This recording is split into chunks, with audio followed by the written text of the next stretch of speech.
nanti ketika masuk ke alam kubur, kata Allah, ada kenikmatan luar biasa bagi orang yang telah menyiapkan bekal. Jadi kan begini logikanya, Anda nggak mungkin datang ke sini kalau nggak menyiapkan bekal dulu kan? Terus pantau situasinya, bahkan lihat bagaimana trafiknya di jalan.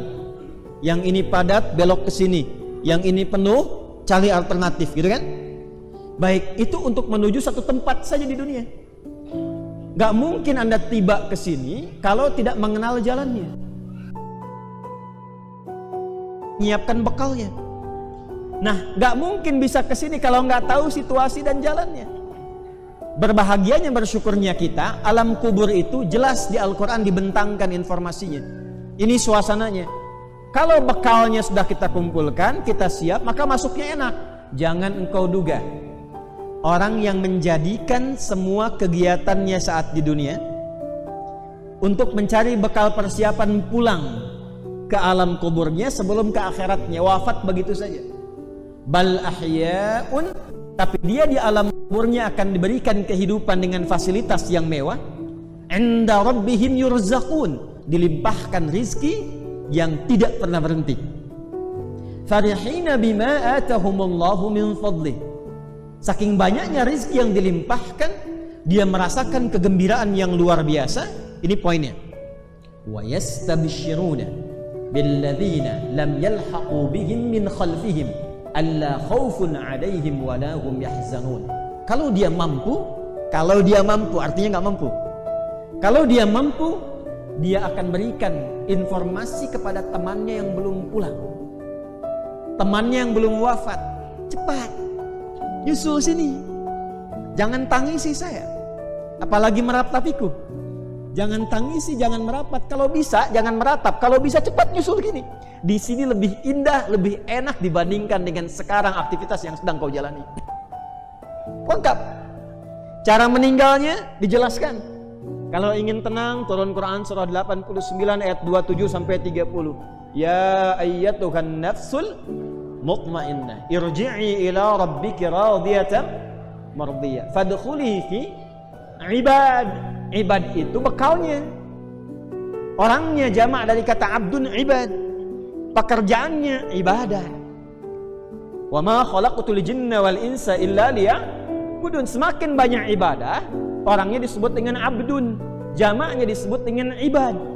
Jadi ibadah yang kita kerjakan ini akan mengantarkan pada suasana kematian yang tenang dan bekal yang dijanjikan penuh dengan kenikmatan.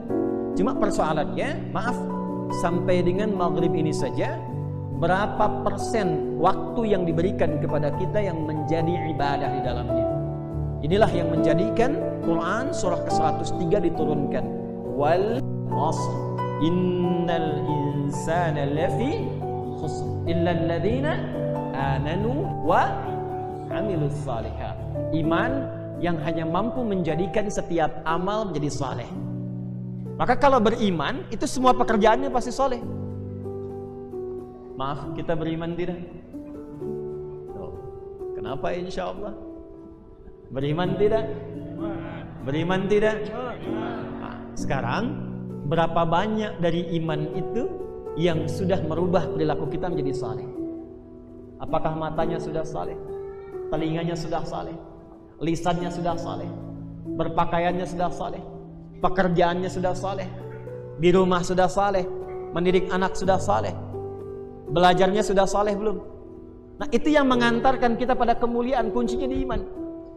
Untuk bisa menguatkan iman, supaya merubah semua kegiatan kita menjadi saleh, seperti dulu orang jahiliyah dirubah menjadi khairul ummah, maka Allah menurunkan satu panduan kepada Rasulullah SAW yang harus diajarkan pada semua umatnya dan diteruskan sampai dengan akhir zaman sekalipun beliau telah meninggalkan dunia ini. Maka itulah Al-Quran. Itulah apa? Al-Quran, panduan kehidupan yang membimbing setiap hamba menjadi lebih baik dan berpotensi mendapatkan kesuksesan dan kebahagiaan di setiap tempat yang ia pijak. Maka dalam bahasa Arab disebut dengan hudan namanya. Apa namanya? Hudan. Maka Al-Quran diturunkan di hari mulia bulan mulia sebagai hudan pedoman untuk semua manusia tanpa kecuali yang menginginkan kesuksesan dan kebahagiaan dunia dan akhirat. Maka turunlah Quran surah kedua Al-Baqarah di ayat 185. Syahrul Ramadhanal ladzi unzila fihil Qur'an hudan linnas. Diturunkan Al-Quran di bulan Ramadan itu tujuan pokoknya bukan sekedar ingin mengangkat keistimewaan dan keagungannya, tapi ingin memberikan pesan penting di dalamnya bahwa ini pedoman hidup kita. Alhamdulillah, ini nggak bisa disangkal. Bacaannya abadi sampai dengan sekarang.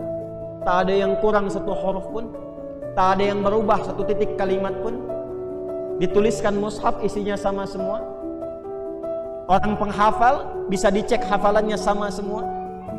Maaf, saksi sejarahnya masih hidup, rasulnya dibuktikan ada, tempat lahirnya ada, tempat hidupnya ada.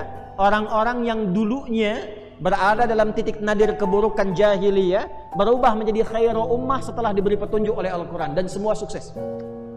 Yang di birokrasi dapat capaian tertinggi, yang bisnis gak nanggung, kekayaannya luar biasa. Yang di militer gak nanggung, 38 panglima, satu panglimanya bisa menaklukkan Persia dan Romawi. Dan kemanapun mereka berpijak, selalu membangun dan memakmurkan tempat di mana mereka berada. Itulah Al-Quran. Jadi Al-Quran itu solusi, bukan cuma bacaan. Jadi kalau Anda ngaji Quran, seharusnya bukan sekedar menjadi bacaan, walaupun itu mu'jizat dan berpahala. Seharusnya yang kita baca itu membimbing kita. Misal Anda baca ayat tentang mata, itu seharusnya ayat yang dibaca itu langsung merubah cara pandang kita. Misalnya Anda sampai ke ayat cahaya, Quran surah ke-24, ayat 30 untuk laki-laki, 31 untuk perempuan.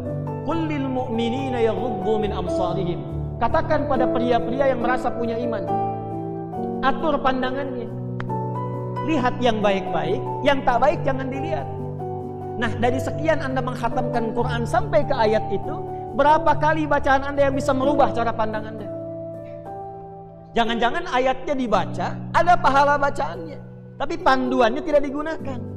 Itu yang jadi persoalan. Anda baca ayat tentang lisan, Quran surah 49 ayat 11. Ya ayyuhalladzina amanu la yaskhar qaumin qaum. Hai orang-orang yang masih merasa beriman kepada Allah, jangan saling mencela, kata Quran. Kok ayatnya bisa hafal, surahnya hafal, tapi lisannya masih tajam pada saudaranya, masih mampu berselisih. Yang paling menarik, sama-sama ngaji Quran, sama-sama ke majelis ilmu, tapi bisa saling mencela. Itu Quran mana yang diajarkan? Alhamdulillah. Sekali lagi dapat spidol. Ya ayyuhalladzina amanu. Seharusnya setiap yang dibaca itu jadi panduan. Nah sekarang apa yang kita baca setiap hari, berapa banyak yang menghasilkan panduan dalam kehidupan?